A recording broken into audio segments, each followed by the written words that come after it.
Yo, what's going on, everybody? It's Kevin Cote here from Kevin Cracks Cards, and I hope you are doing well today. So, last night I was at work, and every now and then I think about the amazing game that MetaZoo was, and how fun it was in early game days as a player, and also how fun it was designing cards working for the company. But honestly, guys, I'm always remiss on those days in MetaZoo when we kind of didn't really know where the metagame was going. It was a brand new game, super janky, complicated cards, and there was just so much room to explore and discover. And then I thought to myself, what was my favorite card in MetaZoo? Or I guess I kind of reframed the question. What do I think was the most important card in MetaZoo in terms of the old school gameplay? And honestly, the gameplay over time. And I think after a lot of thinking, I think I have my favorite card in MetaZoo in general, in terms of game design, and the most important card in MetaZoo. And in my opinion, I would argue that Lightning in a Bottle is the most important card ever printed in MetaZoo. Lightning in a Bottle.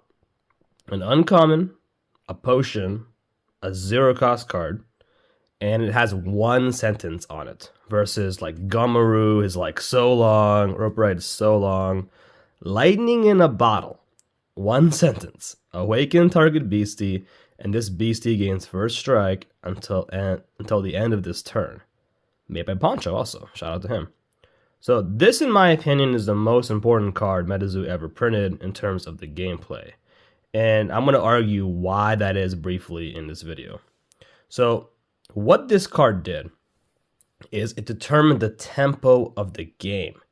Every single deck had to be able to be fast to some degree and be proactive. This is a proactive card.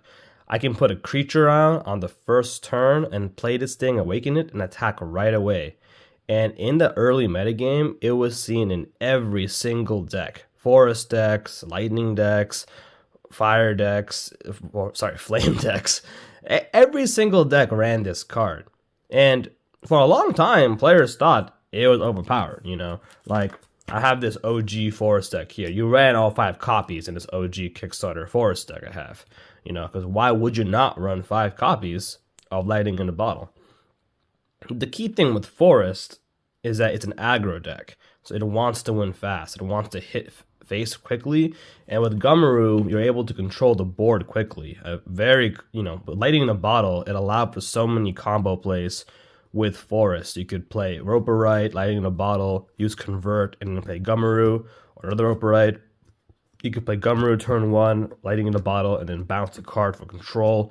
The card was so versatile in these early game Forest decks, and Forest Fearsome Critters remained a staple in all of MetaZoo history. It was always a deck you could have ran and played, and it's my favorite deck in MetaZoo by far. But we also have to remember that Lightning in a Bottle was also good for control decks, since if you had this card, you could come back if you're behind. It wasn't uncommon for a Lightning deck with Quetzalcoatl to just, straight up like kill 3 creatures in a row by playing Quetzal, Lightning in a Bottle, attack, and attack, after at least the Quetzal's haste, or fleet comes in. So it was so good in those decks. And we can't forget the OG Lava Bear deck when Volcano was somehow a thing, and that thing was doing like over 100 damage in attack. Like, that deck was so fun to play in the early metagame, and it was just a staple as well. But it goes beyond the first set metagame, right? We have to consider Lightning in the Bottle was a staple forever. It was always a good card in every metagame, and arguably it got weaker over time, and that's because, in Nightfall and other sets, we saw cards like Smoky Spirits come out, which was actually the antithesis of Lightning in a Bottle. It was a direct opposite of Lightning in a Bottle. We saw Anti-Potion come out in Wilderness, which directly countered Lightning in a Bottle. But countering this card doesn't take away from the power of the card. It just makes people want to run the card less often. So Lightning in a Bottle was still good even when those cards came out. And for proof of that, look at the metagame in Nightfall.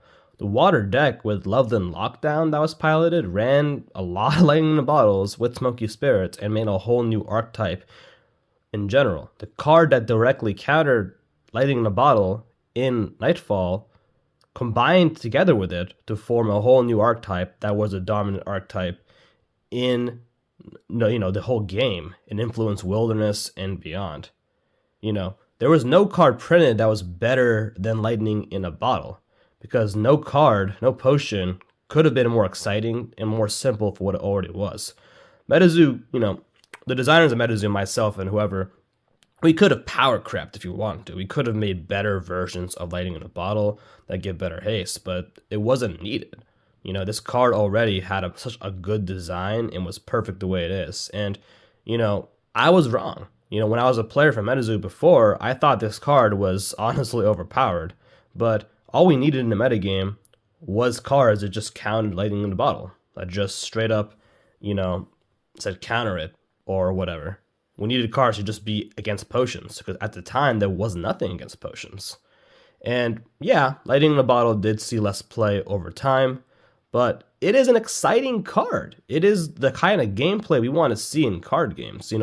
This is, in my opinion, the most exciting card in MetaZoo. Like every time it's played, something happens. Like something's gonna happen on their side, on your side, and it has such cool interactions. Like if you're in a Quetz matchup, and you need to be able to deal with the first strike. Like Vaporite, Lightning in the Bottle has first strike. Maybe it can deal some damage to Quetz if it attacks first. So it got some exciting interactions going on with this card.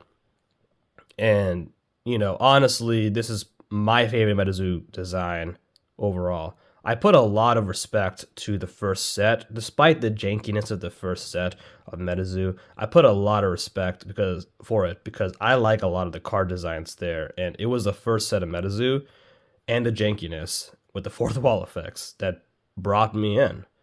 But either way, without any fourth wall effects, Lightning in a Bottle was the gameplay of MetaZoo. It determined the gameplay of MetaZoo. It determined its tempo, and it made MetaZoo the gameplay and the fun in tournaments for what it was. So yeah, this is my ode to Lightning in a Bottle, and that's it. If you like this video, and want to see more TCG content, like, comment, subscribe, and follow me on Instagram if you want. Thanks, guys. I'll see ya.